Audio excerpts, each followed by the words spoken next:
Magandang araw kaibigan! Tuloy po kayo sa Felicidad's Channel.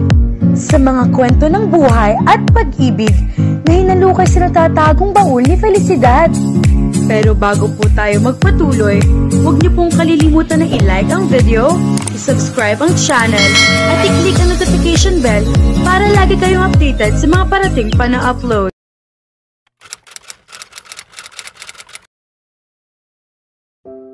Kinakabahan si Serena habang hinihintay niya si Miguel sa paborito nitong restaurant. Mali yatang doon sila magkita nito para sabihin ditong kailangan na nilang tapusin ang kanilang relasyon. Dapat ay humanap siya ng ibang lugar. Pero naroon na siya at hindi na mapakali. Araw ng pahinga niya at noon lang din nagkaroon ng oras si Miguel para sa kanya. Naging abala ito nitong mga nakaraang araw. Si Sal ay nasa Italia na at hindi pa nakakatawag sa kanya. Nagpapadala lang ito ng text message, sinasabing mayroon itong kailangang ayusin sa main office ng mga ito. Huwag daw siyang mag-alala, maaayos din ito ang lahat. Kailangan na niyang tapusin ang relasyon nila ni Miguel, para sa pagbalik ni Sal ay masabi na niya rito ang magandang balita. Maganda pa ring balita iyon kahit alam niyang mayroong masasaktan. Sinipat niya ang kanyang relo, 8:00 na ng gabi. Kalahating oras na lang siyang maghihintay. Dahil sa pagkabalisa niya ay inagahan niya ang pagpunta sa restaurant. Ni hindi niya mainom ang kanyang in-order na iced tea.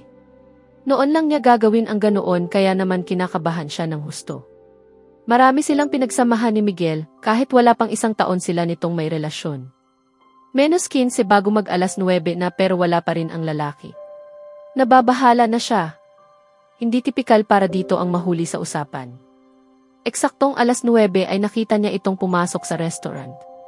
Nakadamit pang opisina pa rin ito. Mukhang kailangan na nitong mag-ahit.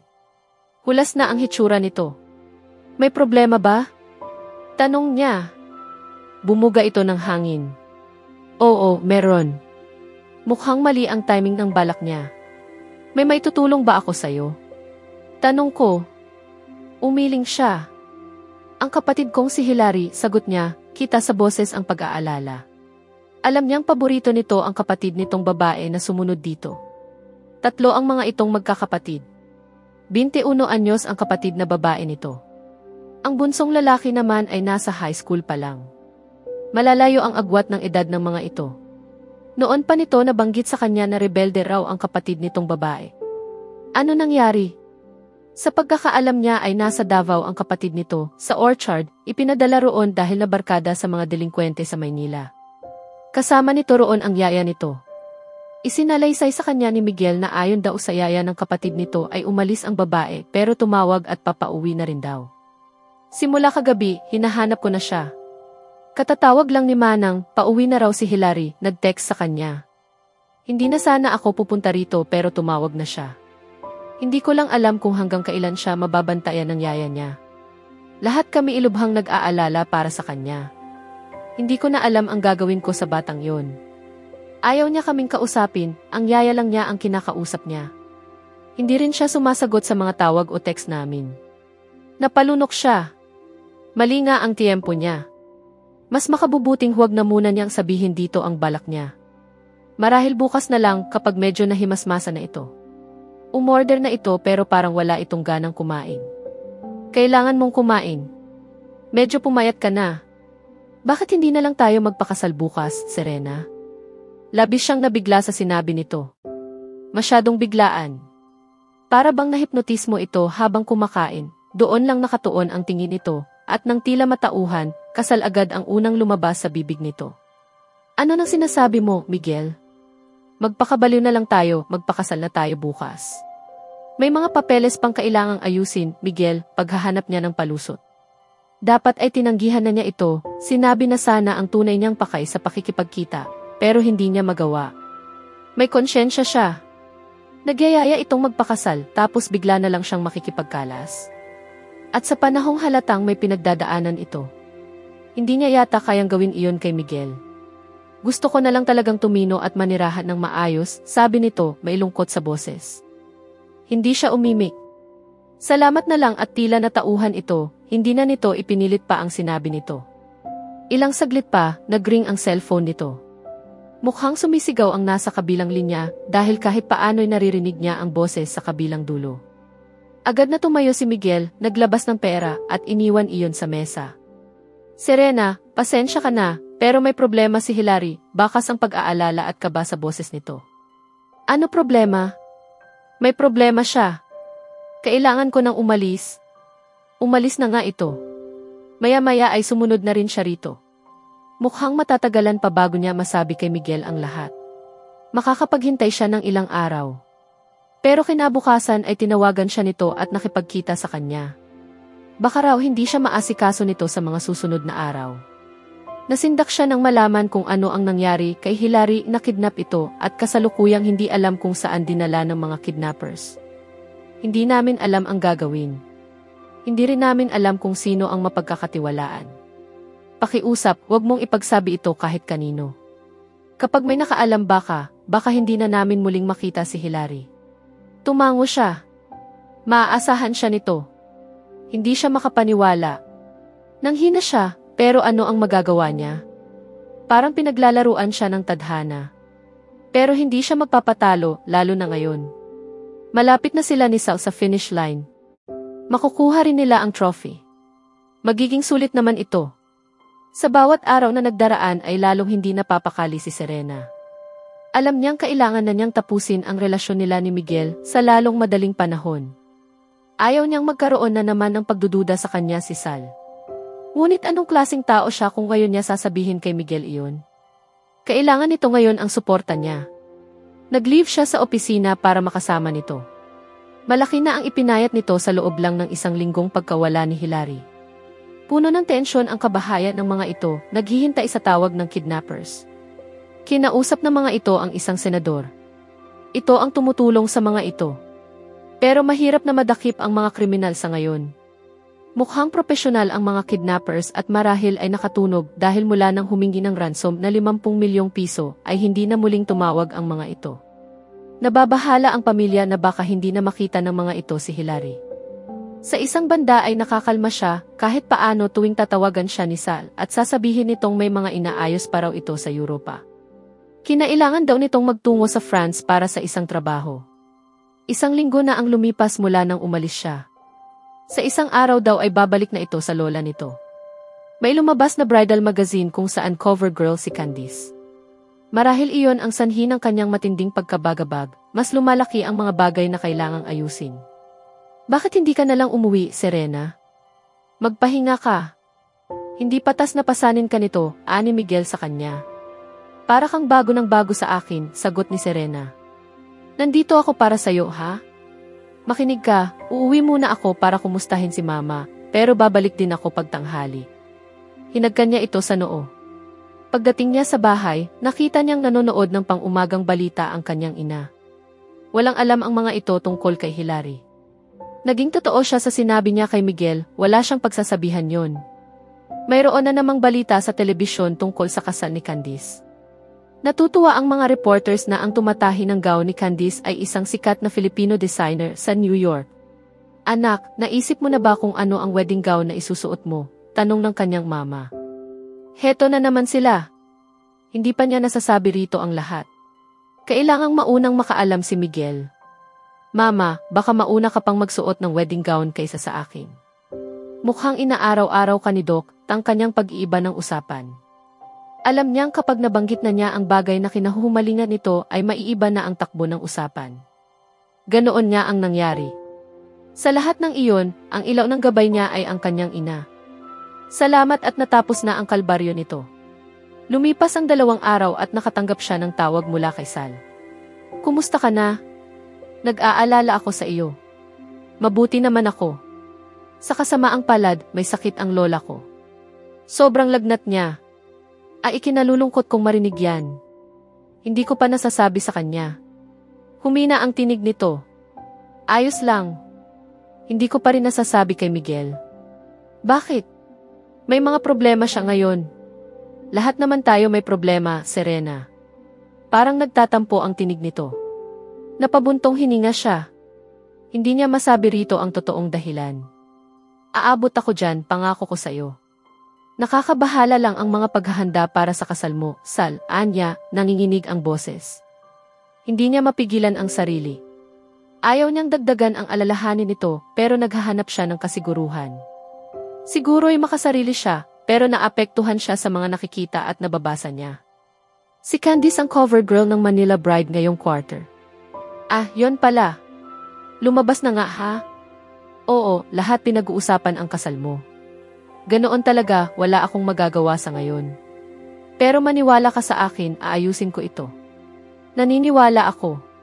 Kumukumpiyansa akong sasabihin mo kay Miguel sa lalong madaling panahon. Oo, sasabihin ko. Mabuti. Ngayon, maging mabait na bata at bigyan mo ako ng halik. Bigla siyang natawa. Pinatunog niya ang mga labi para marinig nito. Hindi sapat. Isa pa. Tumalima siya. Ang sarap naman. Diyos ko, miss na kita, Serena. Sana nandito ka. Nag-init ang sulok ng mga mata niya. Nagiging masyadong sentimental siya pagdating dito. Maya-maya ay nagpaalam na rin ito sa kanya. Ilang linggo na lang ang natitira kay Sal bago ang kanyang kasal. Kailangan niyang maging supportive at huwag nang bigyan ito ng dagdag na alalahanin. Ano man ang makita niya sa mga babasahin, ano man ang marinig siya sa mga balita, kailangan niyang ignorahin ang mga iyon. Parang naging simbolo na si Candice pagdating sa usapin ng kasal. Hindi pa moso ang babae noon, pero ngayon ay bukang bibig na ito kahit ng mga kasamahan niya sa trabaho. Malaki ang ginawa ng gown na inahin ng sikat na designer. Naging fashion icon bigla ang babae. Kahit ang mga magazine na hindi tungkol sa kasal ay nagpi-feature dito, nag-i-interview. 2 linggo bago ang itinakdang petsa ng kasal ni Sal ay nakabalik si Hilary kina Miguel. Dinala ito ni Miguel sa Amerika dahil na-traumatize ito at ibig ng pamilyang patingnan ito sa isang psychiatrist sa Amerika. Hindi raw magtatagal doon si Miguel. Hahanapan lang nito ng doktor ang kapatid nito. Pwede mo ba bisitahin si Mama, Serena? Hiling ni Miguel sa kabilang linya ng telepono. Oo, naman. Nalulungkot siya. Pinipilit niyang pumunta dito pero ayaw payagan ng doktor niya. Mas mabuti siguro kung dito siya aalagaan ni Hilary. Nandito pa ako mga 1 linggo o higit pa. Si Tita Inez ang mag-aalaga sa kanya dito. Okay ka lang ba? Ginagawa ko ang lahat ng makakaya ko. Kumusta ka naman? Ayos lang ako. Mabuti. Magkikita tayo pagbalik ko ha? Nawala na ito sa kabilang linya. Napabuntong hininga siya. Mukhang sunod-sunod ang pagsubok na dumarating sa kanila ni Sal. Ganoon talaga siguro ang buhay. 1 linggo lang naman si Miguel sa Amerika. Pagdating nito, aayusin na nila ang lahat. Binisita niya ang mama ni Miguel. Gaya ng sinabi ng binata ay malungkot ang mama nito. Naghinga ito ng sama ng loob sa kanya tungkol kay Hilary na para bang anak siya nito. Awang-awa raw ito sa anak nito. Panay ang lunok niya habang nakikinig dito. Maisip pa lang niyang malalaman nito na break na sila ng anak nito ay nanliliit na siya. Niyaya niya itong lumabas at magpunta sa mall para malibang ito. Wala siyang nagawa nang pumasok ito sa isang bridal store. Panay ang banggit nito sa kanya tungkol sa kasal nila ni Miguel. Hindi siya gaanong sumasagot sa tanong nito. Nahihiya siya hindi lang dito kundi maging sa sarili niya. Saglit siyang nagpaalam dito at lumabas nang magring ang cellphone niya at makita niyang si Sal ang tumatawag. Hello, kumusta ka na, sweetie? Parang hinaplos ng mainit na kamay ang puso niya. Malamlam ang tinig nito at hindi pa man ay parang nahulaan na niyang may dinaramdam ito. Gusto niyang puntahan ito pero walang paraan at magiging problema pa siya roon. Okay naman ako. Ikaw kamusta? Ang lungkot ko lang talaga. Mahal kita, alam mo yan, di ba? Bigla siyang naluha. Noon lang niya narinig iyon mula rito. Oo, syempre, alam ko. Mahal din kita, Sal. Sobrang mahal kita. Tuluyan na siyang napaiyak. Damang-dama niya ang bigat ng sitwasyon nila, pero ramdam din niya ang labis na kaligayahan. Magkabilang silang dalawa. Sa kahit anong paraan, iyon lang ang mahalaga sa kanya. Salamat, sweetie. Kumusta ka na? Ano na ang nangyayari dyan? Kumusta ang lola mo? Ayos na siya ngayon. Nasabi mo na ba sa kanya? Kumusta naman ang nanay mo? Ayos ba siya? Oo, ayos siya. At si Miguel? Nasa Amerika siya ngayon. Gustong-gusto ko nang sabihin, pero marami siyang problema ngayon, Sal. Sana bigyan mo pa ako ng konting panahon. Sana maintindihan mo. Naiintindihan ko. Tumatawag na sila sa akin ngayon. Kailangan ko nang umalis. Kailangan kong pumunta, Serena. Siguro mag-uusap ulit tayo malapit na. Iyon lang at nawala na ito sa kabilang linya. Mag-uusap tayo malapit na. Kung ano-ano na naman ang naiisip at naibibigay niyang kahulugan sa mga sinasabi nito. Pareho silang tensyonado, kapwa pagod sa mga nangyayari sa kanya-kanyang buhay. Marahil ay hindi lang nito magagawang makatawag sa lalong madaling panahon dahil sa sitwasyon pero imposible na hindi uli sila magkausap. Pabalik na siya sa loob ng bridal store nang makita niyang papalabas naman mula roon si Candice. Nakayuko ang babae, mabibilis ang hakbang paalis. Tatawagin sana niya ito pero para ano? Nahihiya siyang makipag-usap dito. Pinuntahan na lang niya sa loob ang mama ni Miguel. Gusto sana niyang itanong dito kung nakita nito si Candice pero nag-alinlangan siya. Nakangiti ito sa cashier. Bumili ito ng aras, Biblia, kandila, Unity coins. Tita! Mama, nakangiting pagtatama nito sa kanya. Hindi kailanman masyadong aga para magsimulang bumili ng mga gamit para sa kasal mo, iha. Tingnan mo kung gaano kaganda ito. Itinaas nito ang aras. Maganda nga iyon, hindi tipikal at mukhang mamahalin. Gold-plated daw iyon at ang coin sa loob ay hindi ordinaryong baryang kinulayan ng ginto. May ukit ang bawat isa niyon, mas malaki sa karaniwan ang sukat. Hindi na lang siya umimik. Siya na ang nagbitbit ng mga pinamili nila kapag ay nagtungo sila sa isang restaurant. Habang kumakain ay tinawagan nito si Miguel. Mukhang maganda naman ang balita base sa naulinigan niya. Nakangiti ito nang bumaling sa kanya. Siguro babalik siya sa loob ng isang linggo, iha. Sigurado akong namimiss mo na ang anak ko. Oo nga, napipilitang sagot niya. Masaya ako na nakita ka niya, iha. Para talaga kayo sa isa't isa. Hindi na yata niya kayang tagalan ang nararamdaman niyang guilt. Nagpa siya siyang yayain na itong umuwi maya-maya. Nang maihatid na niya ito sa bahay ng mga ito ay siya naman ang ipinahatid nito sa driver sa bahay nila. Nagkulong lang siya sa kanyang silid. Minabuti niyang alalahanin ang mga aasahan niyang magagandang bagay na darating sa kanila ni Sal. Pagkatapos ay nagdasal siya, humiling na sana ay matapos na ang mga problemang kinakaharap niya. Nakatulog siya ng mahimbing sa gabing iyon at kinabukasan ay nakangiting hinarap ang umaga. Habang nagdaraan ang mga araw ay napapawi ang mga ngiti niya, lalo na at hindi na tumawag pa sa kanya si Sal. 5 araw na lang at kasal na nito. Pinag-uusapan pa rin ang lahat iyon. Uuwi na sa isang araw si Miguel. Handa na siyang sabihin dito ang lahat. Nag-aalala na lang siya kay Sal.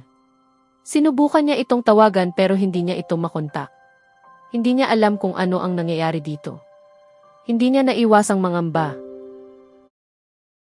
Sa susunod na kabanata, haharapin ni Serena ang matinding pagsubok nang dumating si Sal nang walang paalam, dala ang mga tanong na magpapabago sa kanilang relasyon. Magkakaroon ng mga lihim na mabubunyag na magbibigay daan sa mga hindi inaasahang pangyayari at desisyon. Kaya abangan natin,